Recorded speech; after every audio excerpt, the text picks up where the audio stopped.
Hey guys, hope you're well. So in this video, I'm going to be sharing a success story. This is going to be a success story very close to my heart because my client and I got this success story a while back and I just hadn't gotten around to posting it. So I finally started to think about posting this because I got a text from my client a few days back telling me that she is going to have a baby with her specific person. So that actually prompted me to make a success story out of this because I think that a lot of people will get a lot of benefits on how this success story has gone and will go. Now, in this story, there will be one thing that would be different from the other success stories that I post. I will be posting the exact timelines on which this client was updating me. So I will be posting the texts as time goes on, where she was and she started updating me on how she started getting results and how it eventually led to marriage, right? So I will first share her story, what exactly happened. Then from there, I will share what are the things that we worked on, what are the things that she actually got better at, and I will also put up texts that she sent to me telling me what exactly was happening between her and her SB. And in the end, I will share the full success story. So stay till the end. You will love this success story and let's get into it. So first thing is I would be changing one or two minor details because I just like the times and dates and everything, because I want to keep the confidentiality of the client here, and I wouldn't be sharing the full story here. Like I would be sharing as much as I am allowed to share. So let's start the story and understand what exactly happened. So my client and her specific person, they were actually in a relationship when they were in college. So this is a while back, and they were in a relationship when they were in college, and the relationship was going fine. They met, they organically connected, and they started dating each other. The relationship on for a few years. After the relationship went on for a few years, after a few years, one of them had to actually leave the city that they were in because of some job and some issue, and then they left the city, because of which my specific person, because she was the one who stayed in the same place, she started getting very insecure. She started not liking the concept of long distance. She started projecting that insecurity onto the other person. She started projecting those insecurities onto her SP. She consistently texted him, called him, chased him, even while being in a relationship. She was just desperately trying to gather for his attention. And what happened in this time is that this person, this SP, was actually not doing anything wrong here.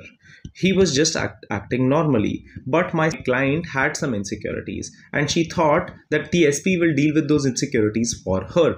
This is a very common thing that happens. I even shared this in one of my newsletters. This is called being enabled. So when a lot of times what happens is, when I have an insecurity and I project it onto my partner, and my partner deals with that insecurity for me, I will feel enabled into thinking that my partner will do that the rest of the times too. But that's not my partner's job. That's my job. That's my thing to deal with. But if he does that once, twice, thrice, four times, five times, eventually I will start feeling entitled towards the fact that now that is his job. And every time I will get an insecurity, unconsciously I will keep on projecting it onto him. Now, of course, your partner should be there to support you when you are working on your insecurities for yourself. But that does not mean that it just becomes his sole job to deal with all of the issues that you have and all of your insecurities that are coming up, which started happening here, because of which they broke up. My client's SP broke up with her because he wasn't able to handle consistently dealing with the stress of his new job, living in a new location, and also dealing with the specific person's insecurity. Now this is where my client started getting into a place where she started chasing him. So she kept running after him. She tried to convince him of coming back. She was doing all these things which were actually not helpful for her, and it became a pattern where she consistently kept doing this, right? So it didn't just stop once or twice. It became a habit where she kept involving herself in. And even when she was not, like, at this time she was not into manifestation and all, but just generally she thought, and this was her mindset, that if I can convince him enough, I will be in a better space to be able to handle this, and it will become a situation where maybe he will come back and all these things will happening.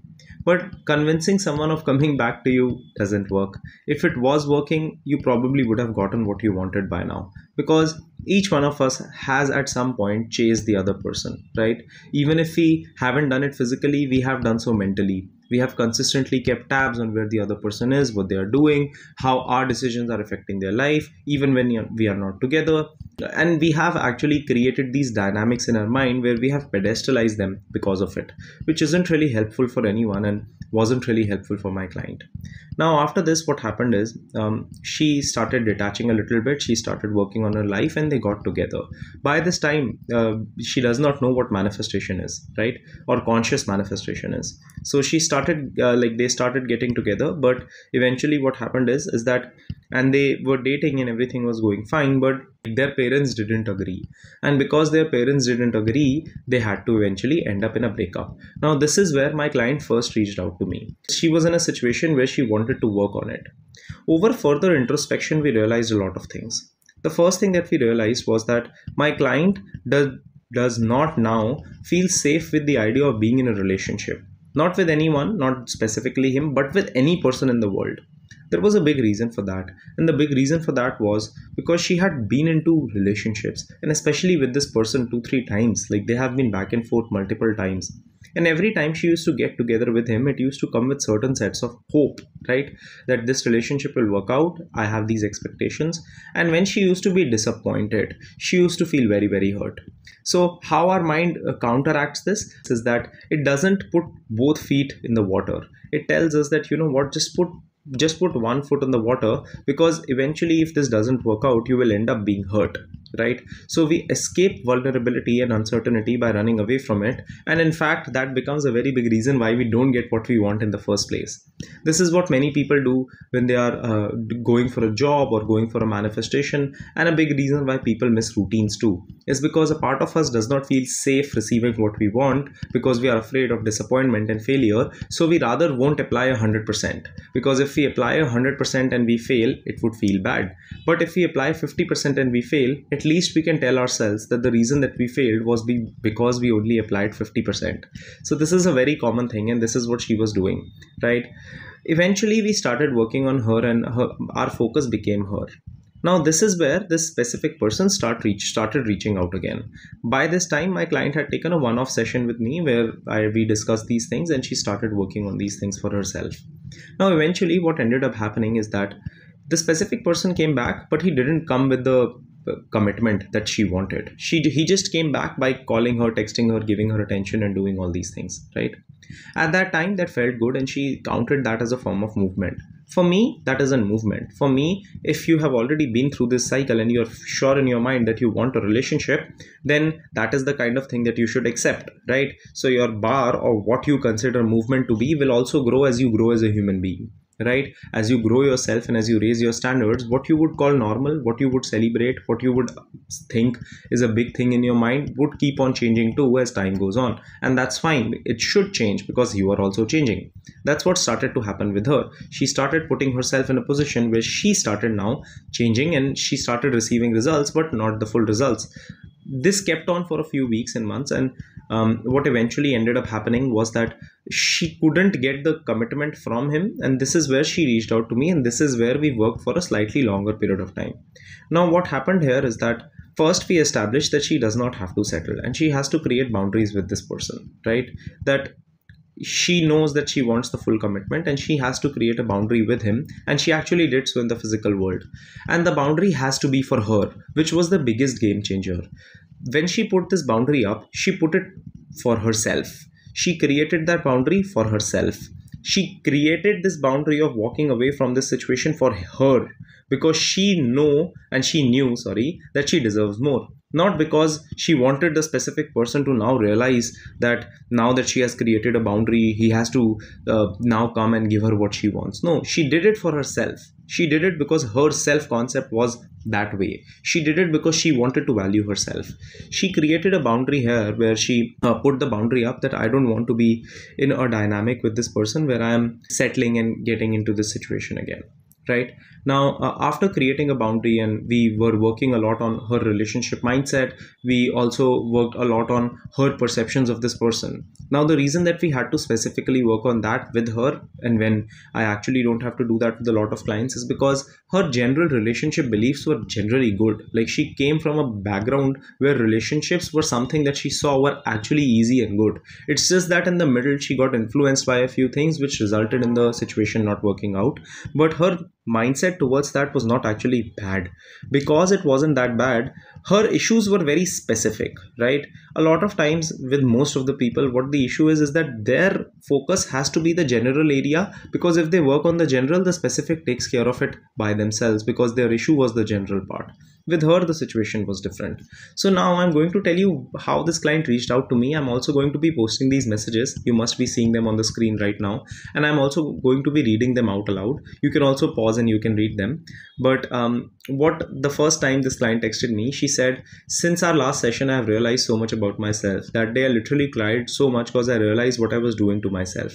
And this is where she was realizing, like we connected on our session. And when I told her that she's actually settling, like, her accepting these breadcrumbs from this person is actually her settling. So this is what it is. She said, I have reacted only once or twice to the 3D, and I know that I don't even look at my phone the whole day, seeking his messages or calls. And sometimes I don't even realize till night that he hasn't texted me.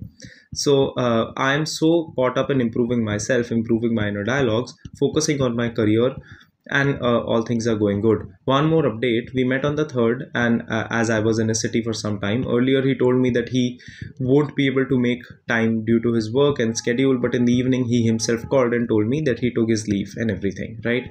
So in the end, she said it didn't even surprise the way that he was behaving now, because I realized my worth. Thank you for that, and for scolding me that day. Now after this session, we had, like, after we were, because we were in a longer coaching period, so we were talking, right? And after this, I actually had a conversation with her again, right? Because even though this was good, because she had created this boundary, she still wasn't in a position where she was completely letting go, right? She was still somewhere getting into this position where she was accepting her breadcrumbs. A big reason for that was because she thought that if I pull away from this communication right now, it would be out of sight, out of mind. But that's not how it works, because when this person is pulling away from you, he's not out of sight, out of mind. So why cannot the same logic apply to you? That is where self-concept work comes in, because you have to see how you would see this situation from your own self-concept. Now this is where she completely detached. She texted me, and I cannot share that text because there are some more details in that. But she texted me saying that I am pulling away from communication, and I'm in a no contact situation. Now after that, this is 2 months later of her next text that came to me, right? Two months later, her text came to me, and in these 2 months, she was the most disciplined version of herself that she could be, right? Because earlier she used to do these routines, but it used to be back and forth. Her perspective used to be back and forth. But this time, her boundaries were on check. Her mindset was on check. She was doing it for her. She was not doing it for the person. Now, this is her next message. Hi, Karan. An update. He has proposed me for marriage today. He asked me for another chance. He wants to talk to his family again for our marriage, and it seems as if he cannot wait to marry me. The best part is I didn't feel like a miracle to me. I felt so normal, like it was bound to happen, and I knew it will happen. Thank you so much for scolding me that day. Otherwise, I wouldn't have done the work. Thank you, thank you, thank you. I'm so grateful that I found you and I talked to you. Now, this was the time when this person proposed her for marriage. 15 days later, I get this text from her. She says, Hi Karan, an update. My marriage is fixed with my SP. Yesterday, his family came and have fixed everything. We are getting engaged next month, and we will be getting married next year. I'm so happy, and all thanks to you that I worked on myself, and now everything is falling into place. Our families are so happy for us. Now, do you see here what happened? As she started working on herself, eventually she got into a place where even her families accepted. That situation worked out on its own. It wasn't that she had to consistently try to convince his family to get together, it just happened on its own. This is all a consequence of the self-work that she was doing. Now, this is her last success story. This is what prompted me to make a video, and I will also post, like, you must be seeing the screenshot of it on your video. So the story says, I am now experiencing the same. I am one of your clients who managed getting married to my SP with your guidance and the harsh truth about my self-concept. And now I'm manifesting everything in my life. Getting transfer in my in-laws town, having a great relationship in my in-laws, and now I'm having a baby. This was the icing on the cake. So I'm really happy for her. And I'm really going to be happy for you when you also put in the work and you also get your success story. So I will see you guys soon in the next video. And yeah, tell me in the comments down below if you're going to be next. Thanks for watching. Subscribe and share if you like the video. The link for my one-on-one coaching, my self-help courses, and my free newsletter are in the description box below.